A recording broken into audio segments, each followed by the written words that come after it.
Okay, here we go. Good morning, everybody. Good morning, Power Up family. Good to be with you today. And welcome to February. It is February the 1st. We have quickly made our way through January. We are 1/12 of the way through 2023. And thank you so much for choosing to be together at this Power Up through many of our days through January, and look forward to February. We're marching our way through the book of Job, and we're in Job chapter number 24 today. Let me just kind of say by way of introduction before we get into chapter 24, be sure if you're on right now and are able to, let's push that share button so that others can jump on live today as well. Or maybe you're watching later in the day, push that share button so some of your friends can be a part of all of this. Okay, now let's look. We're in Job chapter 24. Job is continuing to speak. We have that account, him beginning in chapter number 23 and continuing now in chapter 24. And as we begin chapter 24, remember, just for our sake, remember the accusations that are being made against Job, the fact that he has been hiding some wickedness, and the reason why Job has lost everything and he's experiencing the heartache, difficulty that is because God is judging him for that wickedness. That's what his friends are saying, and that's the accusation that is being made. And Job has tried to refute that accusation, and even called upon the Lord, and has even stated how good God is, and all of that. He's defended himself and so on. And now in verse number 24, we see Job chapter number 24, see Job kind of take another step in that direction of defending himself, and really the idea or the thought of God's judging of the wicked, and Job's really saying here, if God is judging me for my wickedness, how come the actual wicked are not judged? And so Job's kind of pointing that out here in chapter number 24, these early verses. Today we're going to do probably a little bit more reading than we are maybe some application. There will be some application before the end.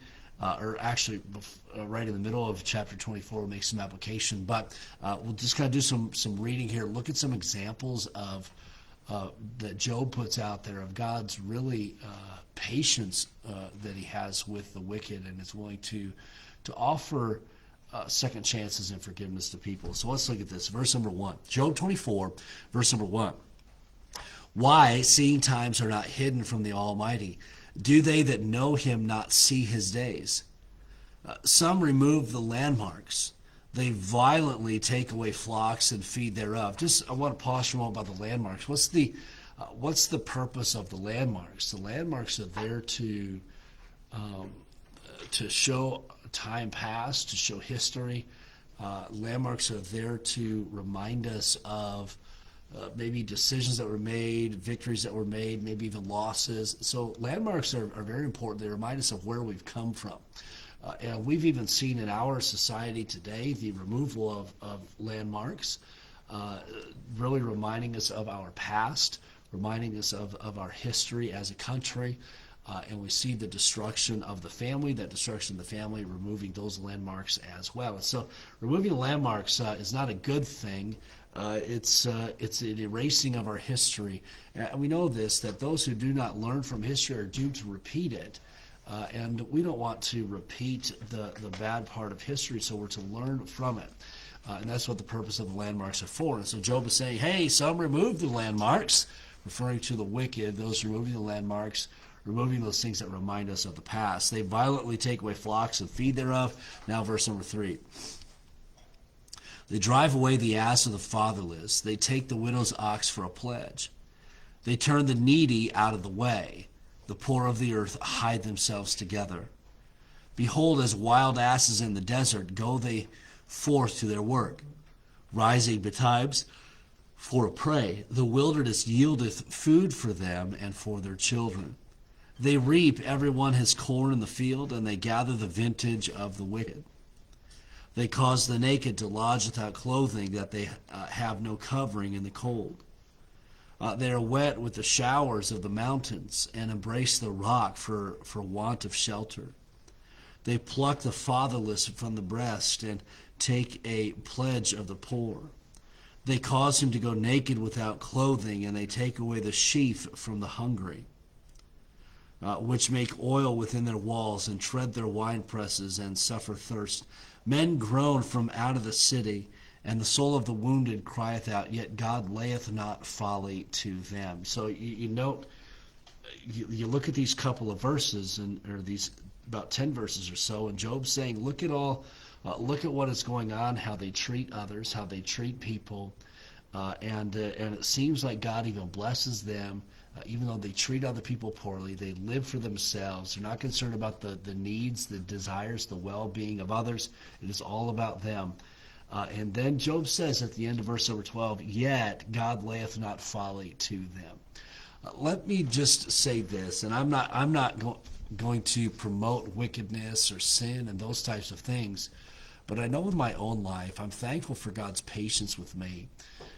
And even in my wickedness and in my sin that I have, and the struggles that I have, I'm thankful for the patience of God in my life. And we're so quick to judge others, to be the judge, jury, and executioner with others. And we're so quick to denounce the wicked, and as we should. We don't approve of wickedness or sin, but I would say this: let's be mindful of our own heart, our own life, and the wickedness. To be honest, the wickedness that we hide from others, that we think we're hiding from God, we need to rid our life of that. And I'm thankful for God's patience in my life, as I've worked through things, and as I've tried to overcome sin and overcome temptation in my life. Hey, let's be thankful for God's patience, and then let's exercise. And this is so important. Let's exercise some patience with others. You know as well as I do, we didn't become what we are overnight. And you know what? If you're an individual that loves the Lord, that is striving to live for Jesus Christ, praise the Lord for that. And be thankful for the process that got you there. And let's exercise some patience with others. Hey, let's be willing to teach, to train, and to know that, you know what, people are going to fall. They're going to fall flat on their face sometimes, and they need some help getting up, and they need some encouragement moving forward, okay? And so Job is saying here, look at the wicked, yet God layeth not folly to them, yet God stays his hand of judgment. And I'm thankful for that in my life. Now, verse over 13. They are of those that rebel against the light. They know not the ways thereof, nor abide in the paths thereof. And now I want you to kind of see what happens next in verse number 14, 15, and 16. Being mindful of this, the scriptures also tell us that men love darkness rather than light. And we know that the reason for that, as we read the scriptures, is because their deeds are evil. We note that Jesus said that we are the light of the world. We're to let our light shine brightly in the darkness so that others may see Jesus in us. And so we see that contrast of light and darkness in the scriptures. Now, verse number 14, the murderer riseth with the light, killing the poor and needy, and in the night is as a thief. The eye of the adulterer waiteth for the twilight, saying, no eye shall see me, and disguiseth his face. In the dark they dig through houses, or they go break into houses and steal, which they had marked for themselves. In the daytime they know not the light. And so we see the deeds of the night and the darkness. Dirty deeds are done. Wickedness is done. We see the murderer. We see the thief in the night. He makes his plans in the day, and in the night steals. We know the adulterer, seeking not to get caught in adultery, will go out at night and partake of the wickedness of adultery. And then once again, we've already mentioned the thief breaking into the houses at night and stealing. And so we see this. And I would say just kind of a word of caution. And I don't know if there's any out here that struggle or find themselves in these situations. But I will say this, be where you're supposed to be. At night, where is the safest place to be? It's home. It's home with, if you're married, with your spouse. If you have kids, it's with your kids. You know what? If you live alone, the safest place to be at night is at home. You look at many of the, just take this for example, many of the organized riots that we've seen over the last couple of years in our country happen at night. Why? Because they're not as easy to see, and they move about under the cover of darkness. And that's when much of the wickedness of this world happens. It happens at night, in the dark.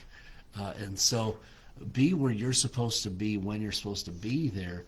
And more times than not, you'll find yourself in a good place. And so let's be mindful of that as we move forward.